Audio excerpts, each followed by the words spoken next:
Glad to have you back. The Monetary Policy Committee of the Central Bank of Nigeria on Monday, July the 24th, held its 257th meeting in Abuja, where the delegates voted to retain the country's benchmark interest rate at 14% for the next sixth time. That's in the sixth time in a row. This recovery remains very fragile and could relapse in a more protracted recession if strong and bold monetary and fiscal policies are not activated immediately to sustain the recovery. All right, joining us now is Gbenga Onitilo. He is an economist and social analyst joining us right now. Thanks for joining us. Thank you for having me around again. Right. Now, before we get into the discussion, let me take you to my wall and so we can have a better understanding of what we are talking about, so we can lay better foundation. Now, the monetary policy rate was retained at 14%. We heard the Central Bank of Nigeria, Governor Emefiele, saying that earlier on. And now the monetary policy has been there since 2016, July 2016, and the rate has still remained at 14%. And the previous, before then, was at 12%. Now, the cash reserve ratio has been there since March 2016, and is retained at 22.5%. That's the rate that has been, the previous rate has been on 20%. And the liquidity ratio has been there since September 2016, and it's retained at 30%, and the previous source, or the previous rate has been on 40%. Now, analysts are still asking, why retain all of this still at the same rate when there doesn't seem to be much improvement? Now, arguments are back and forth, but we'll take a look at all of those. Let's move on. Now, the governor of the Central Bank of Nigeria, Governor Emefiele, says the decision to retain the rate was premised on the need to allow time for existing policies to achieve their goals and objectives. Now, the MPC was of the view that whereas the downward trend in inflation in June 2017 is a welcome development, the rate is still significantly above the accepted thresholds of 12% maximum for when inflation begins to adversely affect economic growth. Now, let's move on. Now, annual inflation in Nigeria eased for the third straight month in June. You can see how in January 2017, it was at 18.2%. At that time, Nigerians were really complaining. But in May 2017, it came down to about 16.25%. And in June, it is about 16.1%. So there seems to be some level of improvement going forward and coming downwards gradually. Let's move on. Now, cost of foodstuff in the market are still on the high side. TVC Breakfast shows recently went on a market survey of current food prices at the Mile 12 market. Here are some of the our findings that we have here. Now, if we take, for instance, some of the food items, we have the bag of beans, for instance, brown beans. Now, in May, the cost was about 17,000 naira for a bag, a 50 kilograms bag of brown beans. But in July, it goes for about 17,500 naira. Now, if we go to the white beans, 50 kilograms bag of beans sold for 16,500 naira in May, but in July, it goes for about 17,000. So that's about 500 naira increment there. Now, if we go for a 50 kilograms bag of flour, in May, it sold for 11,200, but in July, it sold for 11,500. That's about 300 naira increment there between the months. Now, if we go ahead, we have there a bag of rice, 50 kilograms bag of rice sold for 16,500 naira in May, and in July is the price remained the same. So rice seems to have stabilized over the time. Now, the staple food, Gary, if we see the prices now, the 50 kilograms bag of Ijebu Gari, for instance, sold for about 30,000 naira in May and 32,000 naira in July, and the price goes on and on and on. Now, let me come to you on this, Gbenga. We saw that the Central Bank of Nigeria and the Ministry of Finance, they had said that by the third quarter of 2017 that it was likely Nigeria was going to get out of recession. But from the recent call by the Central Bank Governor, he was saying that if measures are not deliberately taken, that we will be sliding back into deeper recession, a worse situation. What is your analysis of this discordant? Well, I think some people will call for the head of Emefiele. I won't. And they so far retaining the LPR at about 14%. They've retained it.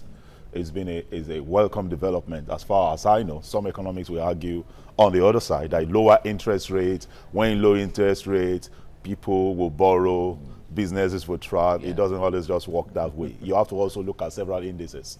65% of government's borrowing is from the financial sector in Nigeria. It puts a lot of pressure on liquidity ratio. And if government is the major borrower in an economy, what that does is it squeezes out the private sector from the capacity to borrow. It means because the banks are more comfortable borrowing to government because it's more secure through promissory notes, government bonds, and all that. And most of the people that come in do short-term investment, 120, 180 days, and they're out, maybe at 18%. So it's a safer risk for the banks. So what that does is it squeezes out the private sector, being able to have access to more funds to borrow. A lot of people say reduce the interest rate.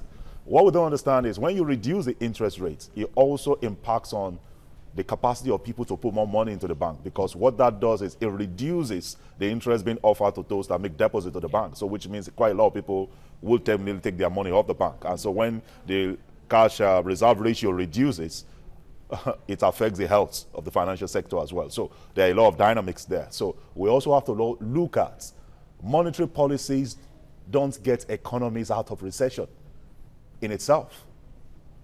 The activities of the economy, which is dictated by your fiscal policy, which comes from through the Minister of Finance and all the other ones, is what gets an economy out of recession.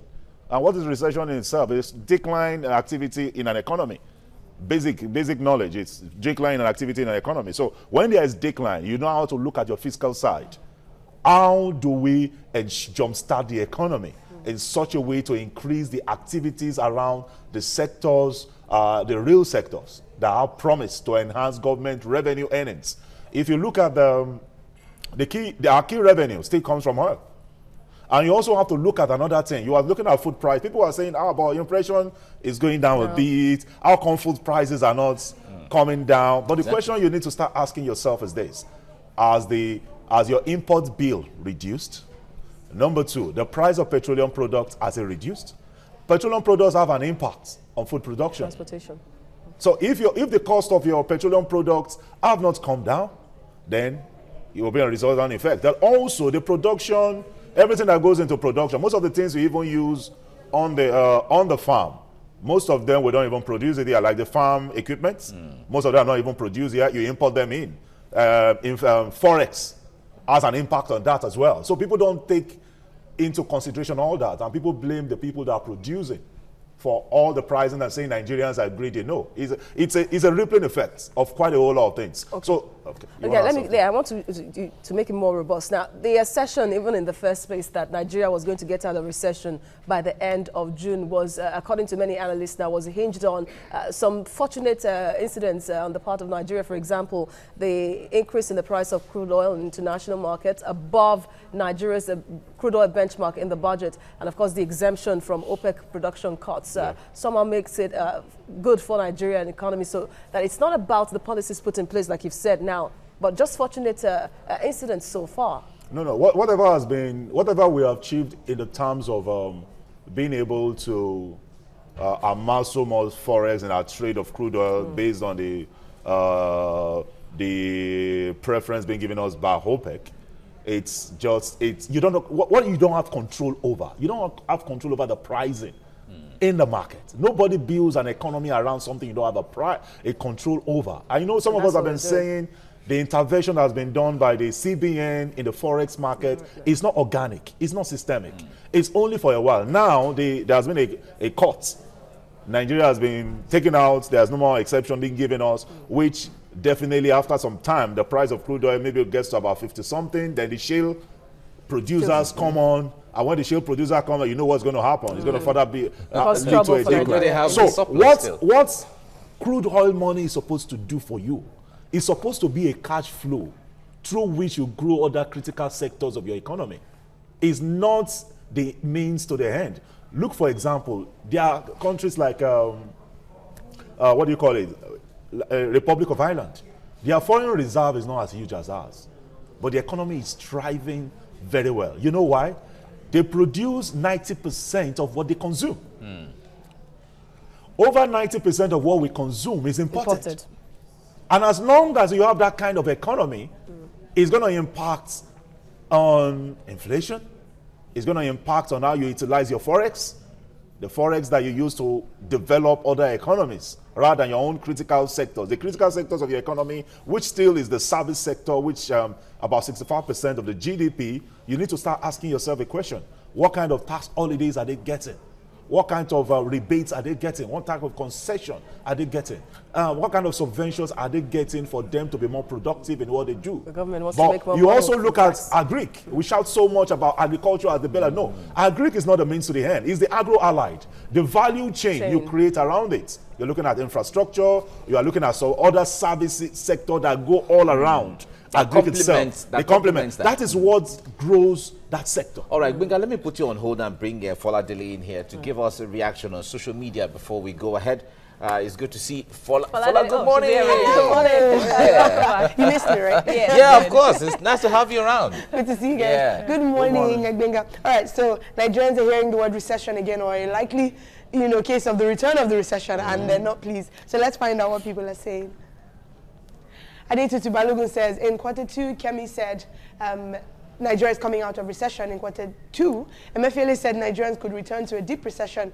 Me, same country. Shala Adetula says, I guess one sees the cup half full while the other sees it half empty. Baba Yoga says, have you forgotten that recession is just a word? Okay.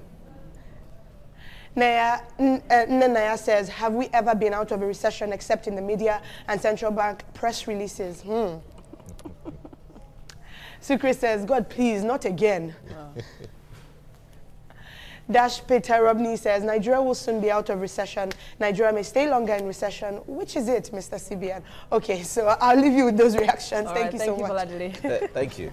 Now, Gbenga, with all of this that we're seeing as at now, third quarter, Nigeria is not totally out of recession. The IMF is saying that there are projections that by 2018, that Nigeria's economy will grow even faster than South Africa. How realistic can that be?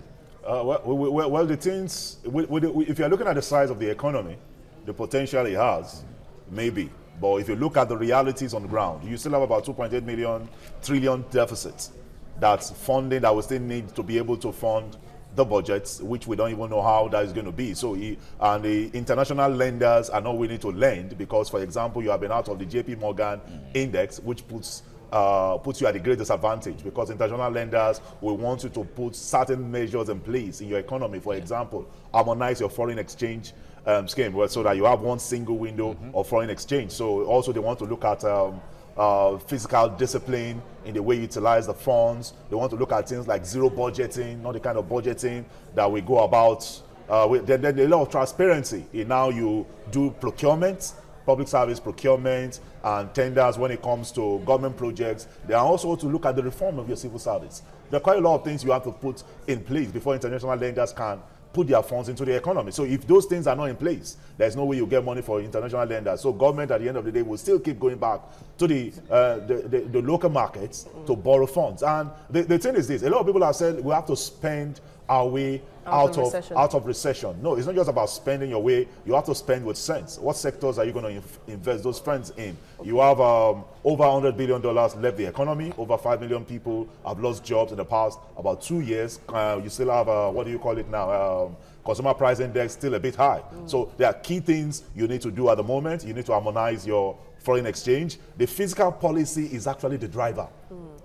Everybody is looking at the CBN governor. It's not the CBN. Policy. It's not just the monetary policy. He has done the beats that you can. If you what about the macro investor? Because it seems that macro investors are not attracted or given opportunity to come and set up in Nigeria. No. What kind of foreign exchange regime are they going to use if they want to move into the country? They need to harmonize. Start asking yourself when the airlines the airlines had a problem back a few months back, that most of their funds were trapped in the country. They couldn't move it out. At the end of the day, most of them, the funds they have had in the company for ticket sales for like 4 years, by the time they were moving it out, they were moving out in the black market rates. Already, there was a major loss for them. So if you can't harmonize your foreign exchange and create the ease of doing business, you can't fix the power sector and a whole lot of other fundamentals. It's going to come from the fiscal side. That's going to be if you are not going to have a productive economy like Ethiopia. What did Ethiopia do? Ethiopia went the path of industrialization and increasing sources of government earnings, and those are the way. That's the way out of this abnormality. So whatever the CBN is doing at the moment is to be applauded, but the key thing is going to come from the fiscal side. That's why we're looking at Kenya. How are you going to make this work? We need to wrap it up at this point. Thank you very much, Benga Onitilo, for your analysis. You're a public and social commentator. Thank you for coming. Thank you.